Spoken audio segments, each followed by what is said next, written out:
अग्ने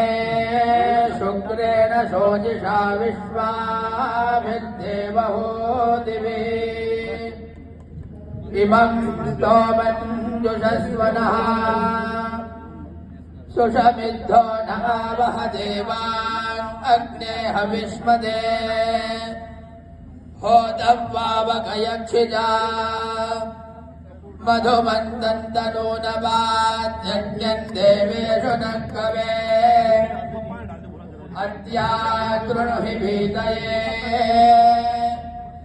नराशंसमिह प्रियमस्मिन् यज्ञ उपव्वये मधुजिह्वम् अभिष्कृतम् अग्ने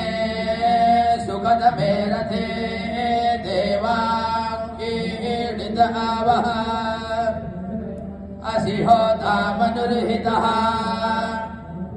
स्तृणीत बर्हिरानुजघृतपृष्ठम् मनीषिणः यत्रामृतस्य जक्षणम्